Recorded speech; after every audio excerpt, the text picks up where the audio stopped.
Hello friends, good morning. നമ്മുടെ Kerala TV സീരിയലിലേക്ക് എല്ലാവർക്കും സ്വാഗതം. അങ്ങനെ രേവതിക്കുട്ടിയും അലീനയും കൂടി ഫോണിൽ സംസാരിച്ചു. അപ്പോൾ അലീന വീട്ടിലേക്ക് തിരിച്ചു പോകുന്നതിൻ്റെ പരിഭവവും പരാതിയൊക്കെ പറഞ്ഞുകൊണ്ടിരിക്കുകയായിരുന്നു രേവതിക്കുട്ടി. അപ്പോൾ ഇനി ഇതിൻ്റെ എല്ലാം പകരവും പരിചയം തീർത്തിട്ട് അടുത്ത ഒരു ദിവസം, ഒരു ശനിയും ഞായറും 2 ദിവസം അവിടെ ചെന്ന് നിന്നതിന് ശേഷമേ അവിടെ നിന്ന് പോരാവൂ എന്ന് രേവതിക്കുട്ടി ഒരു നിബന്ധന അങ്ങ് വെച്ചു. അപ്പോൾ ശരിയുടെ മോളെ അങ്ങനെ ആയിക്കോട്ടെ എന്ന് അലീനയെ സമ്മതിച്ചു. അത് കഴിഞ്ഞ് അലീന ഫോണും കട്ട് ചെയ്തിങ്ങനെ ചിന്തിച്ചിങ്ങനെ നിൽക്കുക. ഈ സമയത്ത് നമ്മുടെ ബാലനാണെങ്കിൽ തല പുകഞ്ഞ് ആ വീടിനകത്തോടെ അങ്ങോട്ടും ഇങ്ങോട്ടും നടക്കുക കേട്ടോ. എന്ത് ചെയ്യണം, എന്താണ് ഇതിനൊരു പോംവഴി ഒന്നും അറിയില്ല. അലീന പറഞ്ഞത്, എനിക്ക് ആ കുട്ടിയുടെ ആ ഒരു ഇതിൽ വിശ്വാസമുണ്ട്, മനസാക്ഷിയിൽ വിശ്വാസമുണ്ട് എന്ന് പറഞ്ഞത് മാത്രം ബാലൻ്റെ മനസ്സിൽ അല്ലെങ്കിൽ ചെവിയിൽ ഇങ്ങനെ മന്ത്രിച്ചുകൊണ്ടിരിക്കുക. ബാലൻ എന്നിട്ട് ആ ഒരു പ്രതീക്ഷയിൽ ഇങ്ങനെ അവിടെ ഇരിക്കുവാണ്. ഈ സമയത്ത് അലീന അച്ഛന് ചായയോ ഒക്കെ ആയിട്ടങ്ങ് ചെന്നു. ആ സമയത്ത് അച്ഛൻ്റെ ടെൻഷനും കാര്യങ്ങളെല്ലാം കണ്ടു കഴിഞ്ഞപ്പോൾ അലീന ചോദിച്ചു, എന്താ അച്ഛൻ എന്തിനാ ഇങ്ങനെ ടെൻഷൻ അടിക്കുന്നതെന്ന് ചോദിച്ചു. പിന്നെ ഞാൻ എന്താടി മോളെ ചെയ്യണ്ടേ, നാളെയല്ലേ കോടതി കൂടുന്നേ, നാളത്തെ ദിവസം വളരെ നിർണായകമായൊരു ദിവസമല്ലേ, ആ പെൺകുട്ടി എന്താണ് കോടതിയിൽ വന്ന് പറയുന്നതെന്ന് അറിയില്ലല്ലോ എന്നൊക്കെ പറഞ്ഞ് ആ ഒരു ഇത് പറയുമ്പോൾ, അച്ഛാ ഞാൻ പറഞ്ഞില്ലേ, അച്ഛൻ അതോർത്ത് ടെൻഷൻ അടിക്കണ്ട, അവളുടെ മനസാക്ഷിയിൽ എനിക്ക് വിശ്വാസമുണ്ട് എന്ന് പറയുമ്പോൾ, പക്ഷേ എനിക്കതിൽ വിശ്വാസം ഇല്ല എന്ന് പറഞ്ഞു ബാലൻ. എല്ലാവരും ചേർന്ന് തലങ്ങും വിലങ്ങും അവളോട് പറയുന്ന കാര്യങ്ങൾ മാത്രമേ അവൾ കോടതി മുറിയിൽ പറയുകയുള്ളൂ, അതെനിക്ക് 100% ഉറപ്പാണെന്നും ബാലൻ ഇങ്ങനെ അവിടെ നിന്ന് പറയും. അപ്പോൾ അത് കേട്ട് കഴിഞ്ഞപ്പോൾ അച്ഛൻ എന്നെ ഒന്ന് വിശ്വസിക്കുന്നുള്ള രീതിയിൽ അലീന പറഞ്ഞു. ഞാൻ ഉറപ്പൊന്നും പറയില്ല, പക്ഷേ അച്ഛൻ എന്നെ ഒന്ന് വിശ്വസിക്കും, അത്രയെങ്കിലും അച്ഛനൊന്ന് ചെയ്യ് എന്ന് അലീന ഇങ്ങനെ പറയണം. ആ ഒരു ഒറ്റ ഇതിൻ്റെ പുറത്താണ് ഇപ്പം ഞാൻ നിൽക്കുന്നതെന്നും പറഞ്ഞ് ബാലൻ ഇങ്ങനെ അലീനയോട് പറയണു. അലീന എന്നിട്ട് അച്ഛനെ കുറേ സമാധാനിപ്പിച്ചിട്ട് അവിടെ നിന്ന് അങ്ങ് പോവുകയും ചെയ്തു. അപ്പോൾ അലീന അങ്ങ് പോയി കഴിഞ്ഞപ്പോഴത്തേക്കും പിന്നെയും ബാലൻ അതിനെപ്പറ്റി ആലോചിച്ചുകൊണ്ട് ഇങ്ങനെ നിൽക്കുക. ബാലൻ എന്ത് ചെയ്യണം എന്നുള്ളൊരു എന്താ പറയുന്ന ഒരു പരിഭ്രമമാണ് മൊത്തത്തിൽ. ഇതേ സമയത്ത് അവിടെ നാളെ കോടതി കൂടുന്നതിനെ പറ്റി കമലയും അതുപോലെ ഇവരൊക്കെ കൂടെ സംസാരിച്ചുകൊണ്ടിരിക്കുക അവരുടെ വീട്ടിൽ. അപ്പോൾ തീർച്ചയായും നാളെ ആ പെണ്ണ് രോഹിത്തിന് അനുകൂലമായിട്ടും അവിടെ മൊഴി പറയുമെന്നും രോഹിത്തിനെ രക്ഷിക്കാൻ ഇവരെ ചെല്ലുമെന്നും അലീന അതിനു വേണ്ടിയാണ് കിടന്ന് പെടാപ്പാട് പെട്ടുകൊണ്ടിരുന്നതെന്നുള്ള കാര്യങ്ങളൊക്കെ പറയുന്നു. അപ്പോൾ രോഹിത് തെറ്റ് ചെയ്തിട്ടില്ലെന്നുണ്ടെങ്കിൽ അവനെ രക്ഷിച്ചെടുക്കുന്നതിൽ എന്താ തെറ്റെന്ന് ഈ കമലയോട് ശിവനൊക്കെ ചോദിക്കുന്ന സമയത്ത്, അപ്പം നമ്മുടെ മോൻ ജയിലിൽ കിടന്നോട്ടെ എന്നല്ലേ, നമ്മുടെ മോനെ ഇത്രയും വഷളാക്കി കളഞ്ഞത് അവനാ, എന്നിട്ട് അവൻ രക്ഷപ്പെടുകയും നമ്മുടെ മോൻ ശിക്ഷിക്കപ്പെടുകയും ചെയ്യുന്ന ഇവിടുത്തെ ന്യായമാണ്, അതെന്താ ശിവേട്ടൻ ചിന്തിക്കാത്ത, ശിവേട്ടൻ എന്താ ഇങ്ങനെ പറയുന്നതെന്നൊക്കെ ചോദിച്ചുകൊണ്ട് കമല ഭയങ്കരമായിട്ട് ദേഷ്യപ്പെട്ടു. അങ്ങനെ കമലയാണെങ്കിൽ ശിവന്റെ ചെവി കടിച്ച് പറിച്ചുകൊണ്ടിരിക്കുക, രോഹിത് രക്ഷപ്പെടരുത് എന്നും പറഞ്ഞു. അങ്ങനെ ഇപ്പോൾ അവൻ മാത്രമായിട്ട് രക്ഷപ്പെടേണ്ട, കുടുങ്ങുകയാണെങ്കിൽ 2 പേരും കൂടെ കുടുങ്ങി അനുഭവിച്ചാൽ മതിയെന്നാണ് കമലയുടെ നയം.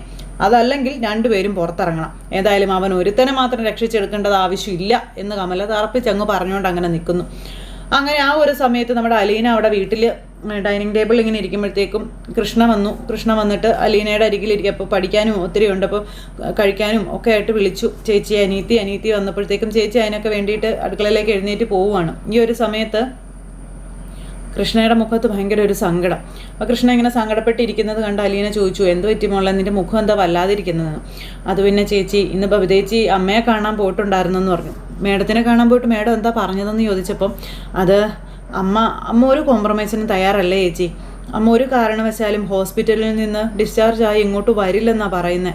ഇങ്ങോട്ട് വരില്ലെന്നോ, പിന്നെ മേഡം എങ്ങോട്ട് പോകാനാണ് അലീന ചോദിക്കുമ്പം, അത് അമ്മ എവിടെയോ ഒരു വീട് വാടകയ്ക്ക് എടുത്തിട്ടുണ്ട്, അതിൻ്റെ ഡീറ്റെയിൽസും കാര്യങ്ങളും ഒക്കെ ബബിതേച്ചിയെ കാണിച്ചു കൊടുത്തെന്നാണ് പറയുന്നത്. ബബിതേച്ചി പറയുന്നത് അമ്മയുടെ അരികിലേക്ക് പോകുമെന്നാണ്, എന്നോടും ചെല്ലാൻ പറഞ്ഞ് നിർബന്ധിക്കുകയാണെന്ന് പറഞ്ഞു. അപ്പോൾ അതൊന്നും ശരിയാവില്ല എന്ന് ഒന്ന് പറഞ്ഞു കൊടുത്തൂടെ മോൾക്കൊന്ന് ചോദിക്കും. ആരോട് പറയാനാ ചേച്ചി, എത്ര പറഞ്ഞിട്ട് ഒരു കാര്യമില്ല. ബബിതേച്ചിക്ക് ഇപ്പോൾ അമ്മയുടെ കൂടെ പോയ തൻ്റെ തനി സ്വഭാവം മുഴുവനും പുറത്തിറങ്ങി നടക്കാവല്ലോ, സ്വന്തം ഇഷ്ടപ്രകാരം നടക്കാം. അമ്മ അതൊന്നും മൈൻഡ് ചെയ്യുന്നോ അല്ലെങ്കിൽ ശ്രദ്ധിക്കുകയോ ഇല്ലല്ലോ, അമ്മ ശ്രദ്ധിക്കേണ്ടതൊന്നും ശ്രദ്ധിക്കുകയില്ല, ആവശ്യമില്ലാത്ത കാര്യങ്ങളൊക്കെ ശ്രദ്ധിക്കുകയും ചെയ്യുകയാണല്ലോ എന്നൊക്കെ പറഞ്ഞു. ഇതിലിപ്പം നമുക്ക് എന്ത് ചെയ്യാൻ പറ്റും ചേച്ചി എന്ന് ചോദിച്ചു അനിയത്തി. അപ്പോൾ അമ്മ കൂടി വേറെയായി ഈ വീട് ശരിക്കും 2ആയി പോവില്ലേ, പിന്നെ ഈ കുടുംബം തകരില്ലേ ചേച്ചി എന്നൊക്കെ ചോദിക്കുക. അപ്പോൾ അത് കേട്ട് കഴിഞ്ഞപ്പോഴത്തേക്കും അലീനയ്ക്ക് മനസ്സിലായി കൃഷ്ണയ്ക്ക് ഭയങ്കര സങ്കടമുണ്ടെന്ന്. മേഡം ഇവിടുന്ന് പോയാൽ തീർച്ചയായിട്ടും ഈ വീട് തകർന്ന് തരിപ്പണമാകുമെന്ന് അലീന എന്നിട്ട് കൃഷ്ണയോട് പറയുകയും ചെയ്തു. നീ ഒന്നുകൊണ്ടും പേടിക്കണ്ട, മേഡം അങ്ങനെ വേറെ താമസം പോവുകയാണെങ്കിൽ പിന്നെ അധിക ദിവസം ഈ വീട്ടിൽ ഞാൻ ഉണ്ടാവില്ല എന്ന് അലീന കൃഷ്ണയോട് പറയുക. എന്ത് വില കൊടുത്തിട്ടാണെങ്കിലും മേഡത്തിനെ ഞാൻ തിരിച്ച് ഈ വീട്ടിലേക്ക് കൊണ്ടുവരും. അത് എൻ്റെ ജീവൻ കൊടുക്കേണ്ടി വന്നാലും ഞാൻ അങ്ങനെ തന്നെ ചെയ്യും എന്നൊക്കെ പറയുന്നു. അല്ലെങ്കിൽ ചേച്ചി എന്തൊക്കെയാണ് പറയുന്നതെന്ന് ചോദിച്ചു. അതെ മോളെ, എനിക്ക് വേണ്ടി ഇത്രയും കഷ്ടപ്പെട്ട് എന്നെ ചേർത്ത് പിടിച്ച് അച്ഛനെ വേദനിപ്പിക്കാൻ ഞാൻ സമ്മതിക്കില്ല എന്നും പറയുന്നു. അങ്ങനെ ഈ കുടുംബം രണ്ടായി പോകാനും നിങ്ങൾക്ക് അച്ഛനും അമ്മയും ഇല്ലാതാക്കാനും ഈ ചേച്ചി നിമിത്തമാവില്ല എന്നുള്ള രീതിയിൽ അലീന ഇങ്ങനെ കൃഷ്ണയോട് പറയുക. ഇപ്പം നമുക്ക് രോഹിത്തിൻ്റെ കാര്യമാണല്ലോ വേണ്ടപ്പെട്ടത്, അപ്പോൾ അതെന്താണെന്ന് വെച്ചാൽ അത് നോക്കി ചെയ്യാം എന്നൊക്കെ അലീന ഇങ്ങനെ കൃഷ്ണയോട് പറയുന്നു. ഇതിന് ശേഷം പിന്നെ ഇവർ ആകെ വിഷമിച്ച് രണ്ടുപേരും കൂടി ഇരിക്കുക. ബാലനാണെങ്കിൽ ഒരു സ്വസ്ഥതയില്ല, കിടന്നിട്ട് ഉറക്കം പോലും വരുന്നില്ല. അങ്ങനെ അവർ നെട്ടോട്ട് ഓടിക്കൊണ്ടിരിക്കുക മകൻ്റെ കാര്യത്തിൽ എന്ത് ചെയ്യാൻ പറ്റുമെന്നുള്ളത്. ഈ ഒരു സമയത്ത് അവിടെ കൃഷ്ണയും അലീനയും സംസാരിച്ച കാര്യങ്ങൾ അതുപോലെ തന്നെ രേവതിക്കുട്ടിയും മാമച്ചായനും ഒക്കെ സംസാരിക്കുന്നു. അപ്പം നാളെ രോഹിത്തിന് ജാമ്യം കിട്ടുമോ എന്നുള്ള രീതിയിൽ ഇവർ മാമച്ചായനും ഗ്രേസമും ഇങ്ങനെ രേവതിക്കുട്ടിയോട് ചോദിക്കുമ്പം അലീന വിളിച്ച കാര്യത്തെപ്പറ്റി രേവതിക്കുട്ടി അവരോട് പറയുക. അപ്പോൾ അതൊന്നും പ്രതീക്ഷിക്കാൻ പറ്റില്ല, ആ പെൺകുട്ടി മൊഴി മാറ്റി പറയില്ലെന്ന് തന്നെയാണ് അലീന ചേച്ചി പറയുന്നതെന്ന് രേവതിക്കുട്ടി പറഞ്ഞു. അതിപ്പോൾ ആ പെൺകൊച്ചിനെ നമുക്ക് കുറ്റം പറയാൻ പറ്റുമല്ലോ, കാരണം അതിങ്ങനൊരു അവസ്ഥയിലിരിക്കുന്നു. അതിനെ എല്ലാവരും ചുറ്റിനും നിന്നിങ്ങനെ ഫോഴ്സ് ചെയ്തുകൊണ്ടിരിക്കുകയായിരിക്കും. അതുകൊണ്ട് തന്നെ അതിനൊന്നും ചെയ്യാൻ പറ്റത്തില്ലല്ലോ. അതിനോട് എല്ലാവരും പറഞ്ഞു കൊടുക്കുന്ന കാര്യമായിരിക്കും അത് പോയി കോടതിയിൽ പറയുന്നത്. പിന്നെ എങ്ങാനും ദൈവം ഒന്ന് അനുഗ്രഹിച്ച് അതിൻ്റെ നാവൊന്ന് പിഴച്ചാലായി എന്ന് പറഞ്ഞുകൊണ്ടിങ്ങനെ അവർ സംസാരിച്ചുകൊണ്ടിരിക്കുന്നു. അങ്ങനെയൊന്നും അവനൊന്നും ഒരു ഔദാര്യവും കിട്ടേണ്ട കാര്യമില്ല. തെറ്റ് ചെയ്തിട്ട് തന്നെയല്ലേ അവിടെ തെറ്റ് സംഭവിക്കാൻ പോകുമെന്ന് മനസ്സിലാക്കി തന്നെയല്ലേ കൂടെ പോയത്. അപ്പോൾ പിന്നെ അയാൾ അത്ര പുണ്യാളനൊന്നുമല്ല. പിന്നെ അലീന ചേച്ചിയുടെ അനിയനാണല്ലോ എന്നൊരു സോഫ്റ്റ് കോർണർ കാണും. എനിക്കതൊന്നുമില്ല എന്നൊക്കെ പറഞ്ഞ് രേവതിക്കുട്ടി ഇവരോട് ഇങ്ങനെ പറയുക. എന്നിട്ട് ഇവരിങ്ങനെ ഇതിനെപ്പറ്റി സംസാരിച്ചുകൊണ്ടിരിക്കുന്ന സമയത്ത് നമ്മുടെ ശരണ്യ ഇങ്ങനെ റൂമിൽ ഇരിക്കുവാണ്. അതിനാണെങ്കിൽ എന്നാ ചെയ്യണമെന്ന് അറിയത്തില്ല. എല്ലാവരും ചുറ്റിനും കൊത്തുകൊത്തെന്നും പറഞ്ഞുകൊണ്ട് അതിനോട് ഇങ്ങനെ മൊഴിമാറ്റി പറയരുതെന്ന് പറഞ്ഞുകൊണ്ടിരിക്കുക. തല പുകഞ്ഞിങ്ങനെ ശരണി അതിനകത്ത് ഇരിക്കുമ്പോഴത്തേക്കും അച്ഛനെ അങ്ങോട്ടേക്ക് ചെന്നു. അച്ഛൻ ചെന്നിട്ട് മോളെ എന്ന് പറഞ്ഞ് വിളിച്ചപ്പോൾ മോളെ ഇങ്ങനെ മാക്സിമം പറഞ്ഞ് നാളെ രോഹിത്തും ഇതിനകത്ത് കുറ്റവാളിയാണ് എന്നുള്ളത് കോടതിയിൽ പറയിക്കണമല്ലോ. അതിനുവേണ്ടി അച്ഛനും അനിയനും ചേട്ടനും അമ്മയും എല്ലാവരും ഇങ്ങനെ ഫോഴ്സ് ചെയ്തുകൊണ്ടിരിക്കുക. എന്നിട്ട് ഈ കൊച്ചവിടെ ഇരിക്കുമ്പോഴേക്കും നീ എന്താ മോളെ എന്നൊക്കെ ചോദിച്ചു. അപ്പോഴേക്കും അച്ഛാ ഞാൻ എന്താ അച്ഛാ ചെയ്യേണ്ടത്, എൻ്റെ മനസാക്ഷി അങ്ങനെ ഒരു ചതി ചെയ്യാൻ അനുവദിക്കുന്നില്ല അച്ഛൻ, മിണ്ടിപ്പോകരുതെന്നും പറഞ്ഞുകൊണ്ട് അച്ഛൻ മോളോട് ദേഷ്യപ്പെടുക. നീ നാളെ കോടതിയിൽ ഒരു കാരണവശാലും മൊഴി മാറ്റി പറയാൻ പാടില്ല എന്ന് അച്ഛൻ മോളോട് പറയുന്നു. നീ അനുഭവിച്ചതൊക്കെ നിനക്കറിയാമല്ലോ. അവൻ അത്ര നല്ലവനൊന്നും അല്ലല്ലോ. അവൻ നല്ലവനായിരുന്നെങ്കിൽ ഒരിക്കലും അതുപോലൊരു ദ്രോഹം നടക്കുന്നിടത്തേക്ക് അവൻ വരുമോയെന്ന് ചോദിച്ചു. എല്ലാം അറിഞ്ഞു വെച്ചല്ലേ അവനും വന്നത്. അവിടെ വന്നു കഴിഞ്ഞപ്പോൾ അവൻ്റെ സ്വഭാവം മാറി. അതിൽ വലിയ ന്യായമൊന്നുമില്ല. അവനും അവൻ്റെ കൂട്ടത്തിലുള്ളവൻ തന്നെയാണ്. നീ അത് തന്നെ അങ്ങ് പറഞ്ഞാൽ മതി. 4 പേരും നിന്നെ ഉപദ്രവിച്ചിട്ടുണ്ടെന്ന് പറയാവുള്ളൂ. ഇതൊക്കെ അച്ഛൻ ഇങ്ങനെ മകൾക്ക് പറഞ്ഞു കൊടുക്കുവാണ്. അപ്പോൾ ദേ നമ്മുടെ കൂടെയുള്ളവരെല്ലാവരും അതാണ് പറയുന്നത്, അവരെ നമ്മൾ അനുസരിക്കണമെന്നൊക്കെ അച്ഛൻ പറഞ്ഞു കൊടുക്കുന്നു. എന്നാലും എൻ്റെ മനസാക്ഷിക്ക് നിരക്കാത്തത് ഞാൻ എങ്ങനെയാ അച്ഛാ പറയുന്നതെന്ന് ശരണ്യ ചോദിക്കുമ്പം നിൻ്റെ മനസാക്ഷി മിണ്ടിപ്പോകരുത്, നീ അവന്മാരെ രക്ഷിച്ചിട്ട് നിനക്ക് എന്ത് കിട്ടാനാണെന്നൊക്കെ ചോദിച്ച് അച്ഛൻ ദേഷ്യപ്പെടുക. ഒരക്ഷരം പോലും എതിർത്ത് സംസാരിക്കാതെ അവർ പറയുന്ന കാര്യങ്ങൾ അങ്ങനെ തന്നെ കോടതിയിൽ പറഞ്ഞോളണം. ഇതൊക്കെ പറഞ്ഞ് അച്ഛൻ ഇങ്ങനെ പറഞ്ഞുകൊണ്ടിരിക്കുക. അപ്പോൾ തൊട്ടരികിൽ അമ്മ ഇരിപ്പുണ്ട്. മോളെ അപ്പോൾ എനിക്ക് അലീന ചേച്ചിയെ കാണണം എന്ന് ഈ ശരണി ഇങ്ങനെ പറഞ്ഞു. എന്തിന്, അവളെ എന്തിനാ കാണുന്നതെന്ന് ചോദിച്ചു. ഇനി പഠിക്കകത്ത് അവളെ കയറാൻ ഞങ്ങൾ സമ്മതിക്കില്ല എന്നും അവളാണ് നിന്നിൽ നിന്ന് ഇതെല്ലാം ചോർത്തിയെടുക്കാൻ വന്നതാ തുടങ്ങിയ രീതിയിലൊക്കെ അലീനയെ ഇത് അഭിസംബോധന ചെയ്ത് ഇവർ സംസാരിക്കുക. അപ്പോൾ അലീന ചേച്ചി അങ്ങനെയൊന്നും ഉള്ള ആളല്ല. അലീന ചേച്ചി എന്നോട് ഒന്നും ചോദിച്ചിട്ടില്ല. ഞാനാ അലീന ചേച്ചിയോട് അങ്ങോട്ട് പറഞ്ഞതെന്ന് പറഞ്ഞു. മിണ്ടരുത്, ഇനി ഇങ്ങനെ ഒരു സംഭവം പോലും നീ ഉച്ചരിച്ച് പോകരുതെന്ന് അച്ഛനിങ്ങനെ പറഞ്ഞു കൊടുക്കുന്നു. അപ്പോഴത്തേക്ക് അമ്മ അവിടെ നിന്ന് മോളെ നീ അലീനയെ സപ്പോർട്ട് ചെയ്തിട്ട് എന്താ കാര്യം, അവളെ കൊണ്ട് നിനക്ക് എന്താ ഉപകാരമുള്ളത്, നിനക്ക് വേണ്ടി ഒന്നും ചെയ്യാൻ അവളെ കൊണ്ട് സാധിക്കില്ല. നമ്മുടെ ആൾക്കാരും ഞങ്ങളും പറയുന്നത് നീ കേൾക്ക്. നാളെ നിനക്ക് എന്തെങ്കിലും ഒരു സഹായമോ ഉപകാരമോ ഉണ്ടാകണമെങ്കിൽ അത് നമ്മുടെ ആൾക്കാരിൽ നിന്നേ ഉണ്ടാകുകയുള്ളൂ.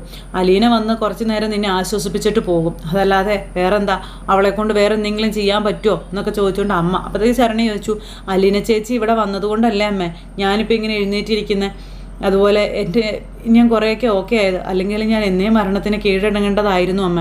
ഈ പറഞ്ഞവരാരും എന്നെ ഒന്ന് സമാധാനിപ്പിക്കുകയൊന്നും ചെയ്തിട്ടില്ലല്ലോ എന്നൊക്കെ പറഞ്ഞുകൊണ്ട് ശരണി ഇങ്ങനെ പറയുന്നു. അപ്പോഴേക്കും അച്ഛന് ദേഷ്യം വന്നു. കൊച്ചിനെ ഇങ്ങനെ ഒരുപാട് വഴക്ക് പറയുക. അതേ പറയുന്ന കാര്യങ്ങൾ അങ്ങോട്ട് കേട്ടാൽ മതി എന്നൊക്കെ പറഞ്ഞു. ഇതാണെങ്കിൽ തല പുകഞ്ഞിങ്ങനെ നിൽക്കുക കേട്ടോ, കണ്ണൊക്കെ പൊത്തി അതങ്ങനെ ഇരിക്കുന്നു. അപ്പോൾ ഇത്രയും കാര്യങ്ങളെല്ലാം പറഞ്ഞിട്ട് ഇവരങ്ങ് എഴുന്നേറ്റ് പോയി കഴിഞ്ഞപ്പോഴത്തേക്കും ശരണി ഇങ്ങനെ ഇരുന്ന് ആലോചിക്കുക എന്ത് വേണമെന്ന്. തൊട്ടടുത്ത നിമിഷം അവിടുത്തെ സമുദായക്കാരും പാർട്ടിക്കാരും ഒക്കെ കൂടെ വരുന്നു. നാളെ കോടതി വിളിക്കുക, ആ സമയത്ത് കൊച്ചിൻ്റെ മനസ്സ് മാറരുത്, കൊച്ച് മാറ്റി പറയരുത്. അത് ഒന്നുകൂടി ഒന്ന് ഊട്ടി ഉറപ്പിക്കാൻ വേണ്ടിയിട്ട് കയറി വരുന്നതാണ്. കയറി വന്നപ്പോഴേക്കും അച്ഛനും അമ്മയൊക്കെ ഉണ്ട്. അവർ ചെന്നു, കയറി വരാൻ പറഞ്ഞു. എന്തിയെ ശരണ്യ എവിടെ? ശരണ്യ കാര്യങ്ങളൊക്കെ പറഞ്ഞ് മനസ്സിലാക്കി കൊടുത്തില്ലേ എന്നൊക്കെ ചോദിക്കുമ്പോൾ അവൾ നാളെ കോടതിയിലൊന്നും മാറ്റി പറയില്ല സാർ, ഞങ്ങൾ കാര്യങ്ങളെല്ലാം പറഞ്ഞ് മനസ്സിലാക്കി കൊടുത്തിട്ടുണ്ടെന്നുള്ള കാര്യം പറയുമോ ഈ അച്ഛൻ. ഞങ്ങൾക്ക് അവളെ ഒന്ന് കാണാൻ കഴിയുമെന്ന് ചോദിച്ചു. അതിനെന്താ കാണാലോ എന്ന് പറഞ്ഞു. അങ്ങനെ അതേ നേരെ ഇവർ ശരണ്യെ കാണാനായിട്ട് ചിലപ്പോൾ ശരണ്യെന്ന് പറഞ്ഞ അച്ഛൻ വിളിച്ചു. ശരണ്യ ഇറങ്ങി വന്നു. ആ കട്ടിലിൽ വെളിച്ചത്തെ വരെ പേടിയായിരുന്ന ആ പെൺകുട്ടി ഇപ്പോഴത്തെ പുറത്തേക്കൊക്കെ ഇറങ്ങുന്നു. അപ്പോൾ അലീന കാരണമാണ് അത് ആ ശരണ്യയ്ക്ക് നല്ല ബോധമുണ്ട്, മറ്റാർക്കും ആ ബോധമിട്ടില്ല താനും. ആ സമയത്ത് ശരണ്യെ കണ്ടപ്പോഴത്തേക്കും ഇപ്പം നല്ല ഉഷാറായല്ലോ എന്ന് അയാൾ പറയുക. ദേ നാളെയാണ് കോടതി, അത് നിനക്ക് ഓർമ്മയുണ്ടല്ലോ അല്ലേ? കോടതിയിൽ എന്താണ് സംഭവിക്കുക, എന്തൊക്കെയാണ് പറയേണ്ടതെന്നുള്ള കാര്യമൊക്കെ നിനക്ക് അറിയില്ലേന്ന് ചോദിച്ചു. അപ്പോൾ ഒന്നും മിണ്ടാതെ അലീനയെ പറ്റി ഇങ്ങനെ ചിന്തിച്ചുകൊണ്ട് നിൽക്കുക ഈ കൊച്ച്. ആ സമയത്ത് നാളെ കോടതിയിലെത്തി നിന്നോട് ചോദ്യങ്ങൾ ചോദിക്കുമ്പോൾ 4 പേരും നിന്നെ പീഡിപ്പിച്ചിട്ടുണ്ടെന്ന് തന്നെ നീ പറയണമെന്നും പറഞ്ഞ് ഇവർ പറഞ്ഞു കൊടുക്കുവാണ് ശരണ്യക്ക്. ശരണ്യക്ക് ഇതൊക്കെ കേട്ട് ആകെ എന്താ പറയുക, ഒരു അറപ്പും വെറുപ്പും ദേഷ്യമൊക്കെ തോന്നുന്നു. അതിങ്ങനെ നിലത്തേക്ക് തന്നെ നോക്കി നിൽക്കുക, ഇവരുടെ ആരുടെ മുഖത്തേക്ക് പോലും നോക്കുന്നില്ല. 4 പേരിൽ ഒരുത്തനെ പോലും രക്ഷപ്പെടാൻ നീ അനുവദിക്കരുതെന്നും, അങ്ങനെ രക്ഷപ്പെട്ട് ഒരുത്തനെങ്കിലും പോയിട്ടുണ്ടെങ്കിൽ അത് നിനക്ക് വലിയ ദോഷം ചെയ്യും, പിന്നെ നീ സമൂഹത്തിന് മുന്നിൽ മോശപ്പെട്ടവളാകും, നീ തരത്തിന് വാക്ക് മാറ്റി പറയുന്നവളാകും, നിന്റെ വാക്കിന് വിലയില്ലാണ്ടാകും, അങ്ങനെ വരുമ്പോൾ മറ്റവന്മാരെയും രക്ഷപ്പെട്ടു പോകും തുടങ്ങിയ കാര്യങ്ങളെല്ലാം ഈ വന്ന സമുദായത്തിൻ്റെ ആൾക്കാർ പറയുവാണ്. ഇതൊക്കെ കേട്ടിട്ടും ശരണ്യ ഒന്നും മിണ്ടുന്നില്ല. അപ്പോൾ ഈ ശരണ്യയുടെ അച്ഛൻ പറഞ്ഞു, ഞങ്ങളെല്ലാം പറഞ്ഞു കൊടുത്തിട്ടുണ്ട് സാർ, അവൾ നാളെ ഇങ്ങനെയൊക്കെ 4 പേരുടെയും പേര് കോടതിയിൽ പറയും, അതിന് മാറ്റമൊന്നുമില്ല എന്നൊക്കെ പറഞ്ഞുകൊണ്ട് അച്ഛൻ ഇങ്ങനെ പറയുന്നു. അപ്പോൾ അങ്ങനെ പറഞ്ഞാൽ മാത്രമേ നിനക്ക് അവിടെ എന്തെങ്കിലും വില ഉണ്ടാവുകയുള്ളെന്നും നിൻ്റെ വാക്കിന് വില ഉണ്ടാവുകയുള്ളൂ എന്നൊക്കെ പറഞ്ഞ് ഇയാളിങ്ങനെ ശരണ്യ ഇങ്ങനെ ഭയങ്കരമായിട്ട് ഇറിറ്റേറ്റ് ചെയ്തുകൊണ്ടിരിക്കുക കേട്ടോ.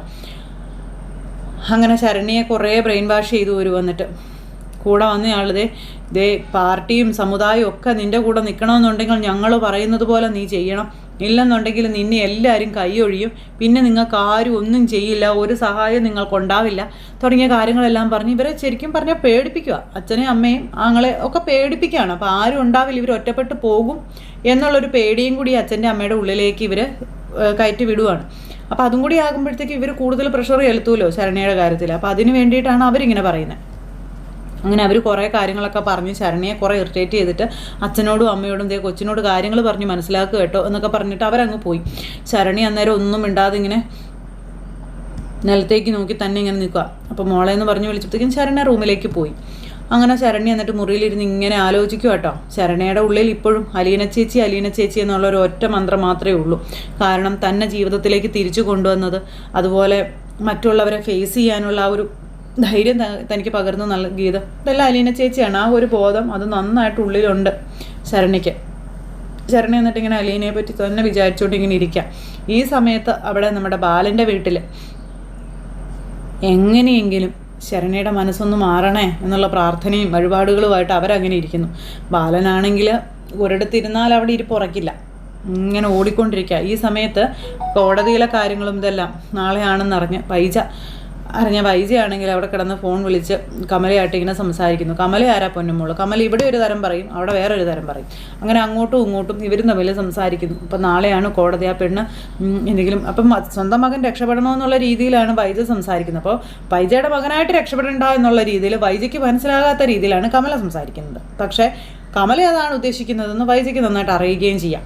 അങ്ങനെ ഇവർ ആ മൊത്തത്തിൽ ഇങ്ങനെ കുളം കലങ്ങി കിടക്കുകയാണ്. എന്തായാലും അലീനയ്ക്ക് ഊണും ഉറക്കവും ഇല്ല, ബാലനും ഊണും ഉറക്കവും ഇല്ല, കൃഷ്ണയ്ക്ക് ഊണും ഉറക്കവും ഇല്ല. അവിടെ ഇതൊന്നും തന്നെ ബാധിച്ചിട്ടില്ല എന്നുള്ള രീതിയിൽ ആസ്വദിച്ച് ഭക്ഷണവും കഴിച്ച് സമയവും സ്പെൻഡ് ചെയ്ത് ബബിതമോളിങ്ങനെ പാറി പറന്ന് നടപ്പുണ്ട്. ഇനിയിപ്പോൾ കോടതിയിലെ വിശേഷങ്ങളൊക്കെ ആയിട്ടാണ് നമ്മുടെ കഥ വരാനിരിക്കുന്നത്. അപ്പോൾ എന്തായാലും കോടതിയിൽ ഈ ഒരു കേസ് എത്തുമ്പോൾ ഒരു വലിയ ഭൂകമ്പം തന്നെ സംഭവിക്കുമെന്നുള്ള കാര്യം 100% ഉറപ്പാണ്.